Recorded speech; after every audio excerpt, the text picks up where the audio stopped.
So, for this installment of Long Video Sunday, we'll be taking questions from you, the audience. And I've already got the questions. They were a Twitter exclusive. Only the people who follow me on Twitter got to ask questions. And the fact that I do stuff like that is a good incentive for you to follow me on Twitter. Link below.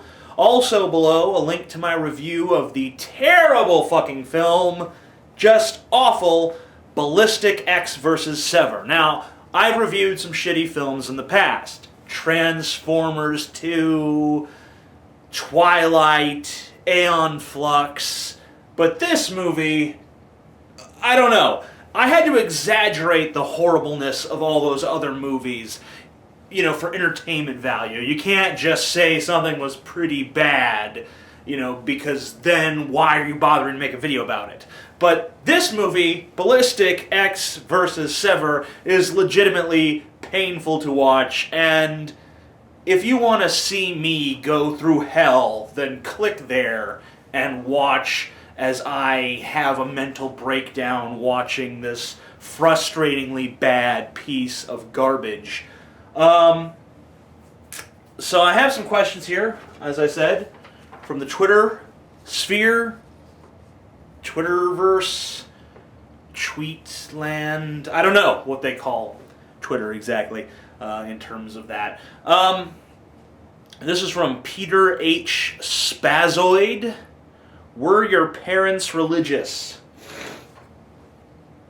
I would say that my mother was or is a soft Christian, that she always had, lip service to Jesus, basically. Oh, Jesus is wonderful, but, we're not going to go to church, and we're not really going to talk about Jesus or read the Bible or any of that shit. We're just going to kind of, every once in a while, talk about how great Jesus is. So like most Americans, my mom was a very, very moderate religious person, didn't really have much use for it, but, clung to it out of tradition, basically.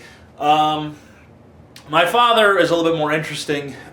He didn't really settle on any one religion. He definitely was not an atheist. He believed that there was a higher power. He believed in an afterlife. He studied Eastern philosophies, Eastern religions. He found them wanting. He studied Islam. He studied Christianity. And ultimately, I think that Scientology was the closest to what he actually ended up believing. Now, he didn't. He had no real official affiliation with the church, so he didn't believe that the church was actually teaching all that stuff about Lord Xenu or whatever. So he didn't know anything about any of that. He didn't believe in the crazy alien story. All he knew was what he knew from their public image, and I don't know what exactly appealed to him about it. I do know that once Tom Cruise started getting all that bad press, my dad felt like the church had gone in the wrong direction and maybe it was more pure in some previous incarnation, but I don't think he was basing that on anything factual. I think that was mostly just kind of a gut thing. So, my father was never really much about rationalization and then forming an opinion. He was more about forming an opinion and then rationalization. So, was doing things in the wrong order.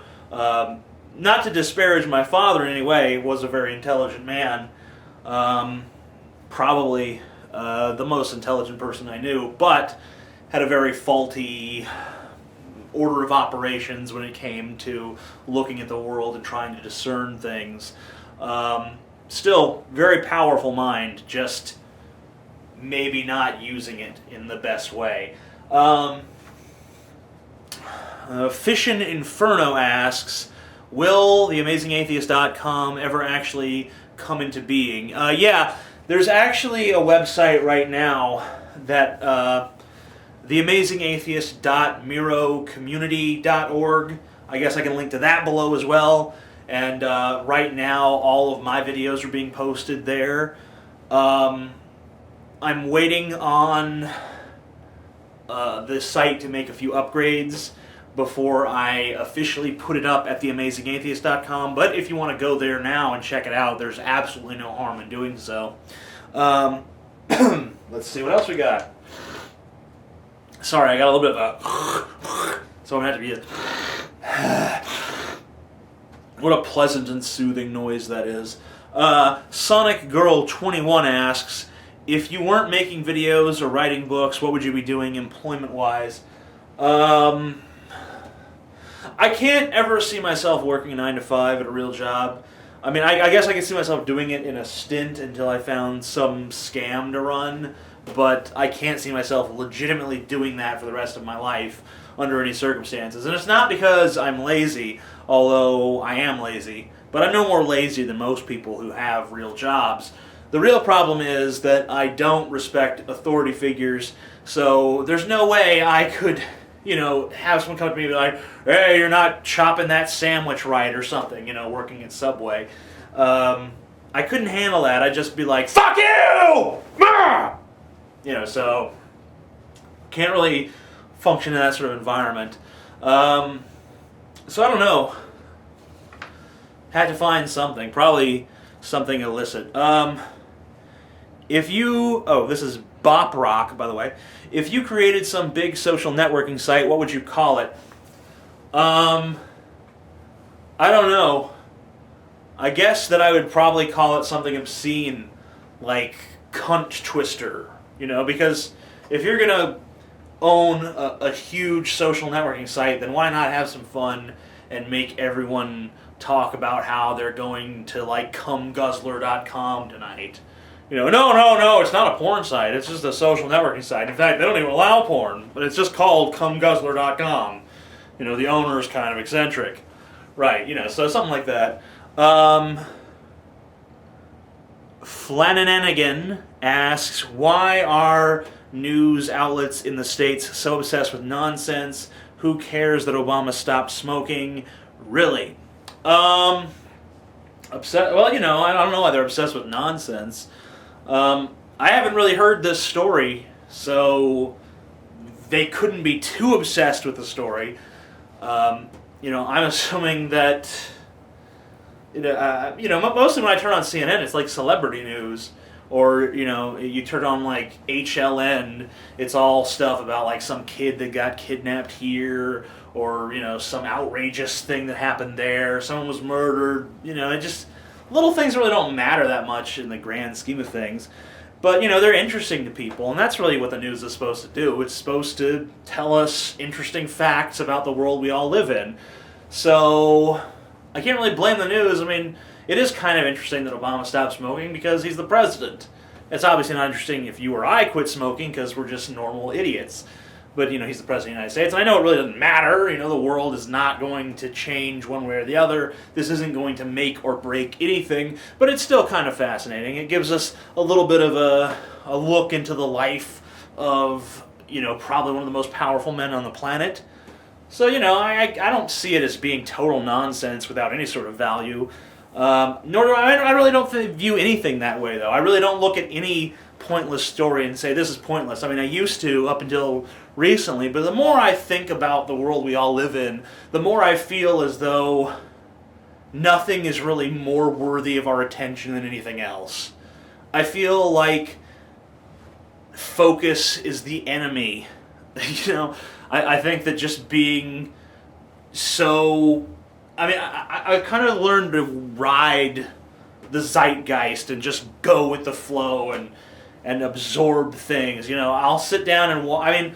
if I sit down and I read a book that is being lauded by critics as one of the greatest novels ever written, or I read, some lengthy scientific tome, or I sit there watching,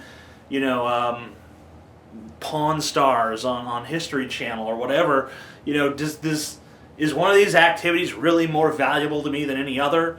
Because I'm absorbing information either way. I'm forming opinions about things either way. I don't really know if there's really that big of a difference outside of our own personal reactions to things. So that's That's just the way I'm looking at the world at this moment. TJ, you have Gaga music vids favorited. I'm assuming you like her. This is from Nico Monster, by the way. What, in your opinion, sets her apart from other pop acts today? Well, I think the thing that sets her apart for me, and I don't really like her music, I want that to be clear. I really respect her as a visual artist more than anything. The thing that I really like about her and her image is just that she's willing to do things that piss off middle America. Let's get a bunch of really muscular-looking guys and dress them up as gay Nazis and have them dance around because we know we'll get 90 million views. And, that some of those views are going to be people who are very angry at what they're seeing on the screen. And I like it when things are provocative, and I like that she actually takes risks. Because there's so many people out there that don't. When is Beyonce going to do something like that? Never. Never! So, yeah, I think that's why she's interested in me. She'll actually do things that are kind of risque.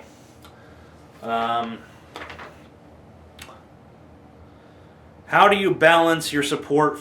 I keep forgetting to read people's names. This is Max D. Reinhardt. How do you balance your support for individual liberty with your support for a welfare state?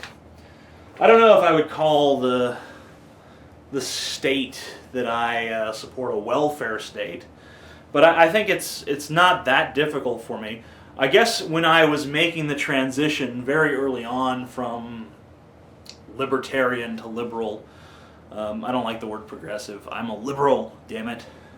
When I was making that transition, I guess that is probably the thing that I found the most difficult to reconcile, because I do believe in individual liberty. And one of the big libertarian talking points is this idea that it's unfair to take taxes from people because it's not voluntary and they have no control over where that money's spent and so on and so forth. And, it's really putting the society above the individual is the way the libertarians look at it. You say, we have to take this money for the good of society. So, fuck your individual rights. Basically, that's the way the libertarians look at things. The way I look at things is that, you can't have a perfect world.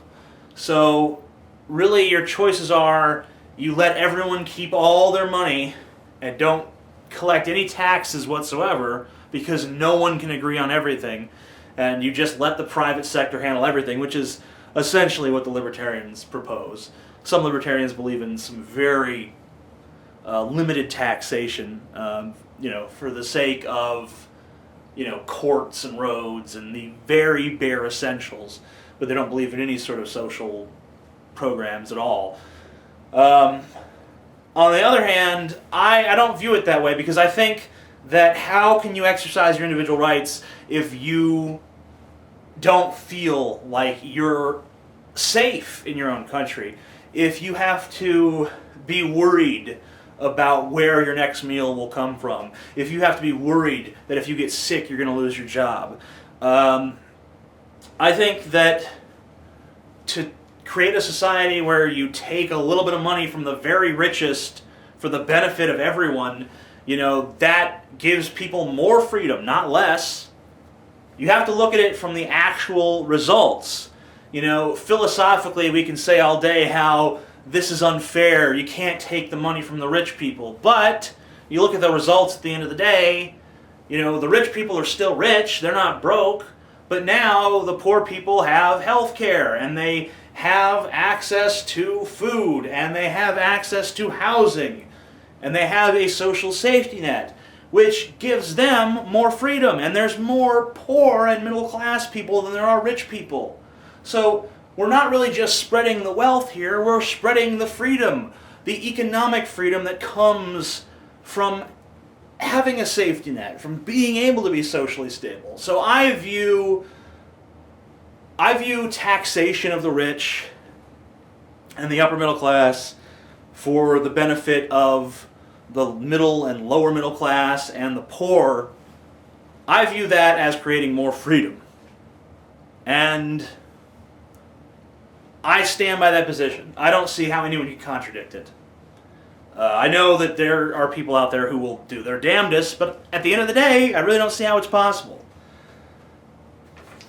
But then again, of course I don't. No one sees how it's possible to contradict what they believe, at least effectively, because, that's your belief.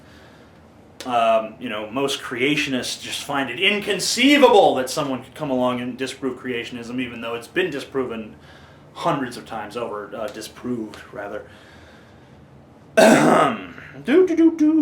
Max D. Reinhardt. Yep, I already answered that one. Camus Dude asks, a rant about music you love or hate would be of interest to me, if you've not covered your taste specifically previously. Well, I have, but I'll do it again.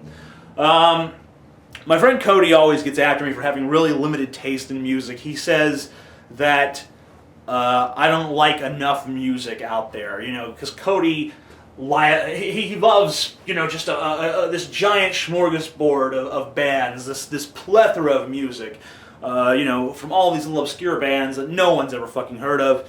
And I have like 5 bands that I really listen to on a regular basis. Marilyn Manson, Tom Waits, Leonard Cohen, Nick Cave, Bob Dylan, a few others aside from that. But that's really pretty much what I listen to. And he just finds it strange that I'm so willing to limit my music to just that small little segment. But it's not like I am saying I listen to this and everything else can just be damned. I give everything I hear a chance. I listen to the shit that he likes, and I don't fucking like it. I don't. I listen to the shit my girlfriend likes. I don't like that shit either. I like the stuff that these people are doing because I actually find it original and compelling. To me, all the shit Cody listens to sounds exactly the fucking same. Everything that my girlfriend listens to sounds exactly the fucking same. Everything my brother listens to sounds exactly the fucking same. To me, the stuff I listen to, it sounds so fucking far removed from anything else that's out there. I know that there are, Bob Dylan clones out there, but they're just imitating Bob Dylan, and it's very fucking obvious. So, I've got the stuff I listen to, and I think it's original, it's innovative, and it's compelling, and it's actually well written, which not much music is, So yeah, that's the stuff I listen to, and I pretty much listen to it exclusively. Not because I'm closed off to everything else, but just because when I hear it, I don't like it. I give it a chance, just don't like it. Sorry.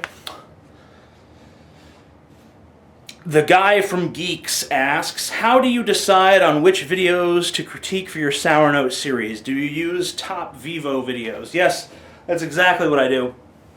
And Sour Note's on a bit of a hiatus at the moment because we've gone through all of the popular videos, and that list is so stagnant over there at Vivo, so you go through this huge list and you've knocked them all out, and there's nothing left to do. So we're waiting for some new heavy hitter acts, some big name recognition stars to put out some new music videos so we can do reviews of those. But until that happens, we're just going to kind of let the concept sit on the back burner for a little while.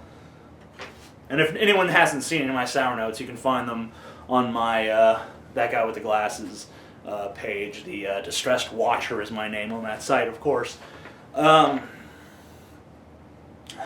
The guy from Geeks, again, asks, if you could choose, which genre of movie would you want to be the main actor? I'd like to be the slasher in a horror movie. And preferably one that's like a bunch of girls at like bikini camp or some like ridiculously improbable thing like that. Something that doesn't really exist.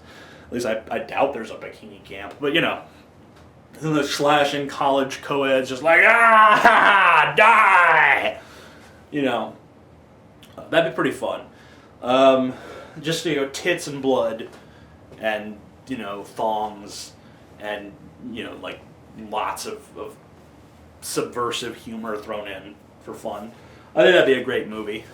And, we could make it.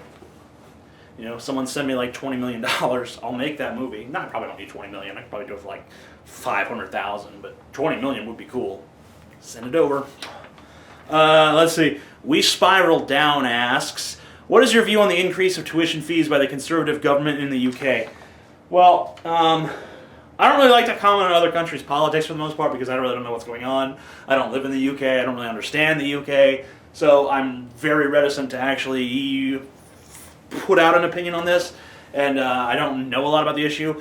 But it would seem to me that raising tuition in times of economic turmoil, which there are times of economic turmoil and there are global economic turmoil, it seems like a bad idea, I think, to do that. Because this is a time when you want people to be going to college.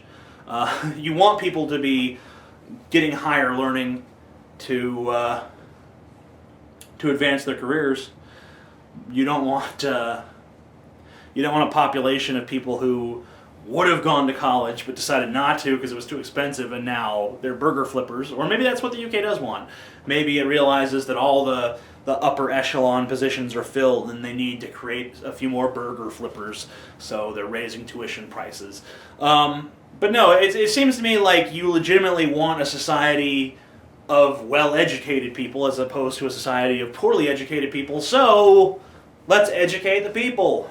Then again, it's never been in the interest of conservatives to educate people. There's a statistic I read the other day that said that only 6% of scientists identify as Republican. And I know that Republican is an American thing, so we're moving across the little pond here, but it's kind of strange that it would be so dismally small until you actually, let's just jump to the logical conclusion. We can come up with a lot of excuses for why this is, but we all know that if you're less educated, you're more likely to be a conservative because conservatives are dumb shits. Yeah, that's the answer. And I know that's probably going to be thought of as a primitive way of looking at things, but come on. It's the obvious answer that jumps in everyone's head the very instant you hear that statistic. Why dismiss it? It seems pretty valid. That should be at least our starting assumption, if not our final conclusion. So, yeah, maybe the conservative government doesn't want people to go to college because if they go to college, they're not likely to vote for the Conservative Party. So that might be it. Just my little tiny conspiracy theory. Jack Film Ltd asks, what moment in your life made you want to be an atheist? If you've already answered that question, what video was it? Well, I have a video called Why I'm an Atheist, and it kind of addresses the fact that there is no moment when you become an atheist, for the most part. I mean, I'm sure there are some people out there that can say, as I watched my mother take her last ragged breath, I realized there was no God. There's those people, I'm sure. But for the most part, it's a gradual process. Like, you hear the story of the tree and the snake, and it says, eat the apple, and Eve is like, yeah, that sounds good, even though the creator of the universe told me not to, whatever. Yeah, this is good. And then he goes to Adam, it's like, Adam, you gotta try this fruit, dude, this is great. You hear stories like that, and you think to yourself, that's bullshit, and it kind of goes from there, the more you hear, the more you just go, bullshit, bullshit, bullshit, bullshit, and, it expands from there until you start to have, hopefully, a more rational view of the world in general. And I'm not saying that atheism equals rationality, I'm just saying that rationality equals atheism for the most part. Not to say that there are no spiritual people who are rational. There are spiritual people who are rational. I consider myself spiritual. I don't believe that there is a higher power, a cognitive being out there who pulls the strings and rolls the dice and controls the cosmos like a puppet master making a marionette do a little jig on stage for the amusement of some small children. I don't think that, but I do stand in awe of the splendor and grandeur and size and scope and beauty of the universe, as I think many, many atheists do. And not just the universe. I mean, like, if I see, like, a nice girl's ass or something, that alone can make me feel very spiritual feelings and very thankful to the world that I live in to create such a magnificent ass for me to view and just feel the splendor of, and feel that magical energy coursing through my body. Mostly centered in a, the particular region of the body, I guess. But it's about, it's not about a higher power. It's about acknowledging yourself as a small cog in a vast and incomprehensible machine, whose purpose is not known to us, who, anyway, moving on from there. I don't want to get bogged down in this. We're almost done anyway. Gamers Rocks asks, where did you get your leather jacket? Which I'm not wearing at the moment. But I either got it for $80 down from $200, or I got it for $20 down from $80. I don't remember. It was on sale. It was Black Friday, and my girlfriend dragged me to the store, and I saw the jacket, and I fell in love with it, and I needed it. But it has these two things that kind of stick out where the buttons go, and they kind of annoy me, but still, it looks good, and I like it, and it is warm. Last question. Captain Kangaroo. I said almost a kangaroo because, such an iconic name, but it's actually Captain Kangaroo asks, do you ever worry about your future? I think everyone should worry about their future. If you don't worry about your future, then you're not exactly preparing yourself for your future, are you? I mean, if you're not at all concerned about where you're going, then you're not at all concerned about where you are. I think the only people who aren't worried about their future are the people who just know that they have no future. Bums on the side of the street. People who live day to day and literally cannot afford to think about the future. By the way, those people wouldn't be on the side of the street if we lived in a welfare state. So, yet more examples of what freedom, the libertarian idea of freedom, does for you. You gotta worry about the future. Of course I worry about the future. You should worry about the future. Everyone should worry about the future. But don't worry about it too much. Don't worry about it to the detriment of the present. And I think we all know where that line is. But it can be tempting to cross it, because, it's very easy to get caught up in fantasies about the future, both negative and positive. We can't allow ourselves to do that, but it's very good, on the other hand, to establish a clear goal, ask ourselves, why do I want to get there? How can I get there? Let's go, and that's important. I think I've done enough footage for Long Video Sunday. If not, I guess I'll have to get on here and record some more. Let's just see. I hope you enjoyed the video. See you guys later. Amazing Atheist.